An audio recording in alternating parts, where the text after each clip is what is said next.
everyone! Welcome to Xiaohei Classroom. In this section, we will introduce the use and operation of H312 as an EtherCAT Communication Master Station. First, we need to configure EtherCAT in the hardware configuration. Double-click H312 on the rack, find EtherCAT in the Properties window, and check Use EtherCAT. The EtherCAT task cycle can be set here. Then click OK.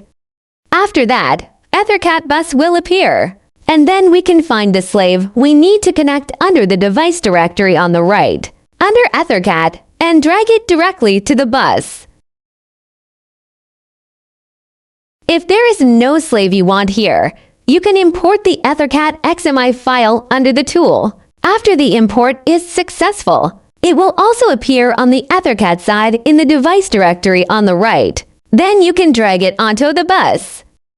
EtherCAT communication using A4N servo drive and H312. EtherCAT slave has been added here. Double-click to enter from the servo to its properties interface to configure the parameters. Check Enable Expert Settings, and then in the Expert Settings interface, we can see that there is a set of input PDO and a set of output PDO. These two sets of parameters contain for sets of PDO 1600 to 1603 and 1A00 to 1A03 respectively. Then if we configure the PDO parameters, just choose any group. For example, if you select 1600 for the output PDO, then we can add, delete and modify the parameters in the 1600 group in the PDO content below.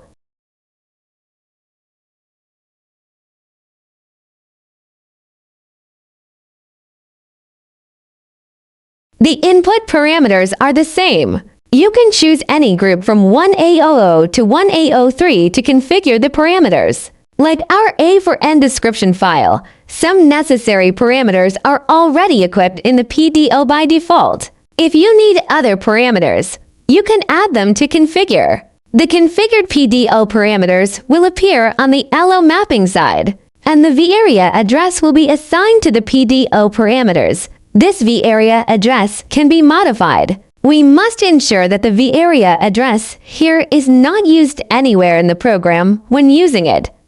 In addition, parameters that only need to be initialized once can be written in the startup parameters.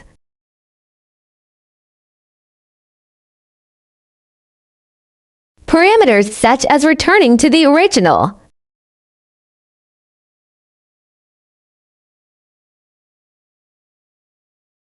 After completing the configuration, enter the Access Configuration Wizard interface to add the communication access. Double-click to add the communication access, which I have added here. You can see the corresponding access number here. This is the access number corresponding to the instruction block when we write the program. Then on the dimensional conversion side, you can carry out dimensional configuration. The first line corresponds to the resolution of the motor, the second behavior reduction ratio. The third line is the gear output once, and the actual mechanical distance is the application unit. For example, the screw can be in millimeters, and the unit is defined by the user. Then here are the settings for the axis acceleration type.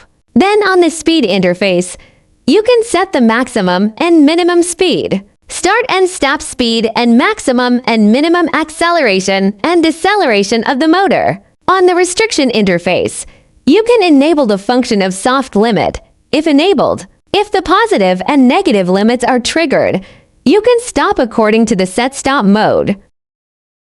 Then on the I/O mapping side, you can see the PDO parameters just configured, which will be used in the access motion. After the configuration is completed, just click Finish. The back is to write the operation control program. Use PLC Open Instruction Library to write operation control program. There is a PLC open under the motion control under the library. And then there are two. One PLC open, one with the some suffix. So this is some instructions developed on the basis of PLC open. And then the regular instructions are under the PLC open, including enable, reset, red shaft state, and then relative absolute motion, speed control, and some shaft group, insertion and unplugging movements, electronic cams, electronic gears, and other instructions. The meaning of the instruction can be viewed in the user manual. There is no detailed introduction here. It mainly demonstrates the realization of the function of motion control. Use the MC power command to enable the shaft, and then reset the error of the shaft through MC reset, and then the shaft number here. This can read the state of the shaft, and then make the shaft perform absolute positioning movement. Speed control, there are also jog and control shaft stop operations. Download the program to the PLC.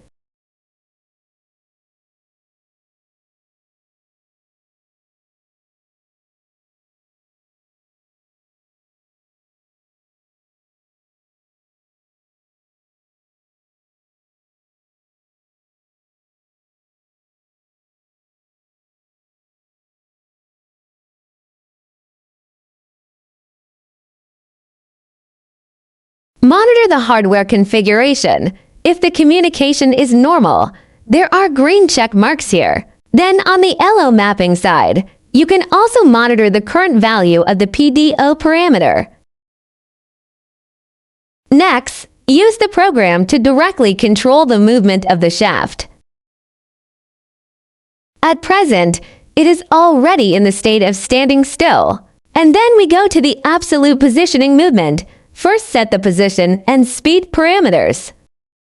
The units on the instruction are all application units.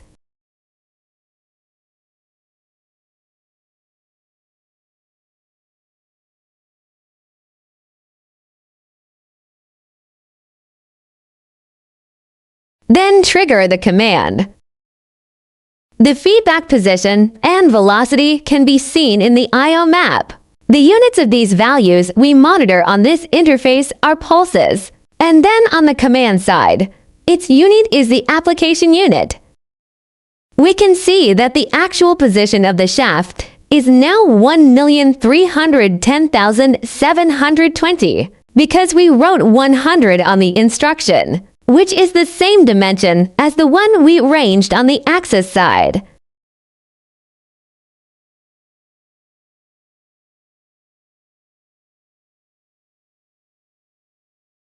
Consistent with this,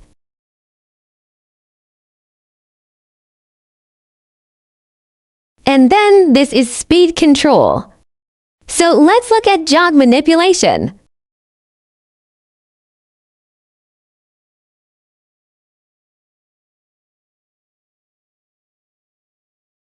Trigger the forward motion first. You can see it's already in motion. Then trigger the negative movement. The velocity is negative, and the position is decreasing.